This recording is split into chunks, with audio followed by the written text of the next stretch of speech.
So, when you think of the 1950s, what's the first thing that pops into your head? Is it poodle skirts, shiny new cars, maybe those perfect suburban lawns? Yeah, that's the popular image, right? A simple, prosperous golden age. But what if I told you that just simmering beneath that polished surface was a decade of deep anxiety, division, and rebellion? Let's pull back the curtain and really look at the 1950s, a decade of some pretty incredible contradictions. You know, the story of the 1950s is really the story of two different Americas living right alongside each other. On one side, you've got the dream, this amazing economic boom, the rise of the suburbs, this ideal of family unity. But on the other side, you have the reality, this constant, gnawing fear of nuclear war, really deep-seated racial segregation, and the first rumbles of a huge cultural rebellion. The entire decade was just this massive tug of war between these two powerful forces. So, first up, let's dive into the golden side of the story. It really all starts with an economic engine that was just firing on all cylinders, creating this whole new vision of what the American dream could be. And the numbers, they're just staggering. Between 1946 and 1960, the gross national product, which is basically the total value of everything the country produced, more than doubled. Now, this wasn't just some abstract number on a chart. It meant low unemployment, rising wages, and for millions of Americans, a standard of living that was literally the envy of the world. But you gotta wonder, how did they pay for all this? Well, the answer might actually shock you. The top marginal tax rate was an unbelievable 91%.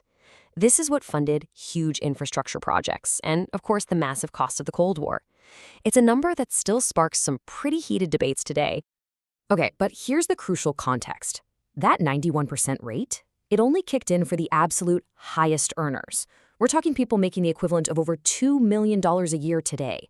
And even for them, a whole system of deductions and loopholes meant the super wealthy rarely, if ever, paid anything close to that rate. So yeah, the system was progressive, but it wasn't nearly as extreme as that one single number makes it sound. All of this economic good fortune led to a huge population explosion. From 1946 into the 60s, over 70 million kids were born in what we now call the baby boom. This massive generation just reinforced that cultural ideal of the nuclear family and created incredible demand for, well, for everything: diapers, televisions, and maybe most importantly, new houses. And this is where all those new families went. Places like Levittown became the blueprint for modern suburbia. Builders used mass production techniques, kind of like an assembly line for houses, to churn out affordable, nearly identical homes, making that dream of owning a home a reality.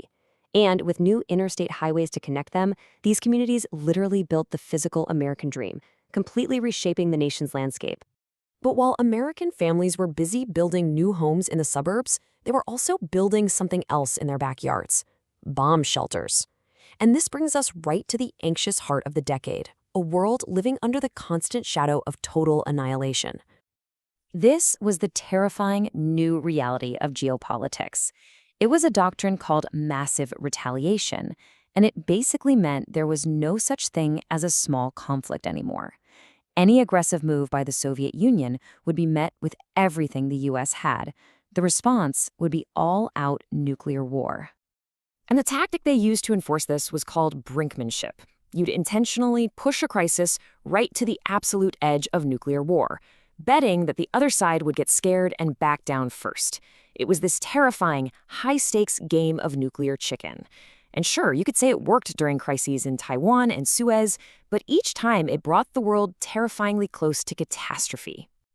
Then, in 1957, that anxiety really hit home. When the Soviets launched Sputnik, the first satellite ever, Americans looked up at the sky and just panicked. We were falling behind. The reaction was swift. The National Defense Education Act started pouring money into science and math, directly connecting what kids were learning in the classroom to national security. You see, this constant state of high alert created a whole new, permanent reality.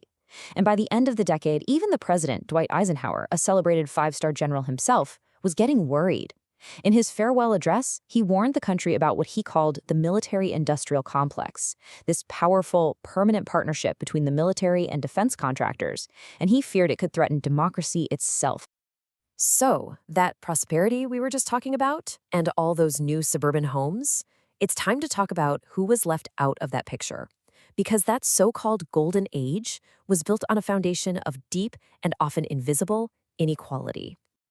So, up north, there weren't many Jim Crow laws on the books, but segregation was just as real. It was called de facto segregation, meaning it existed by fact, not by law. Things like redlining, where banks would just refuse to give mortgages in minority neighborhoods, effectively locked Black families and other minorities completely out of that suburban dream. Meanwhile, back in the cities, a government policy called urban renewal was sold to the public as progress. But in reality, the process was often incredibly destructive. It would start by targeting a neighborhood, usually a minority community. Then came displacement and demolition, bulldozing entire communities to rebuild developments that the original residents could no longer afford to live in. And for Native Americans, the government pushed this devastating policy called termination. The promise was assimilation, good jobs, and success in the big cities. But the lived reality? It was a systematic dismantling of tribal governments, the total loss of sovereignty, and a brutal legacy of poverty, alienation, and trauma that frankly still echoes to this day. But, pressure creates cracks. And out of all the conformity, the anxiety, and the deep inequality of the 1950s, new forces of rebellion and resistance started to bubble up, planting the seeds for the social revolutions of the 60s. And nothing sounded more like rebellion than rock and roll. I mean, this was a cultural earthquake. It was this electrifying fusion of Black R&B and white country music. It started creating integrated audiences in a deeply segregated country. And it terrified a generation of parents who literally called it the devil's music. Think about it. When they filmed Elvis only from the waist up, they weren't just censoring his dance moves. They were trying and failing to censor a cultural revolution. At the exact same time, a huge legal battle was raging. For more than half a century, separate but equal had been the law of the land. Then, in 1954, a bombshell. The Supreme Court's landmark decision in Brown v. Board of Education declared segregation in public schools unconstitutional. The backlash was immediate and fierce, with Southern politicians promising massive resistance.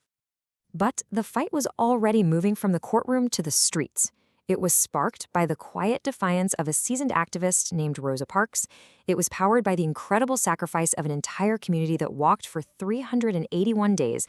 The Montgomery bus boycott showed the world the power of nonviolent mass protest, and it introduced everyone to its leader, a young minister named Dr. Martin Luther King, Jr. So you see, the 1950s wasn't just one thing. It was everything, all at once. It was prosperity and paranoia, conformity and rebellion. It really created the blueprint for the America we live in today, with all of its promises and all of its contradictions. Which really leaves us with a big question. When we look around today, which legacy feels stronger, the dream of unity or the reality of division?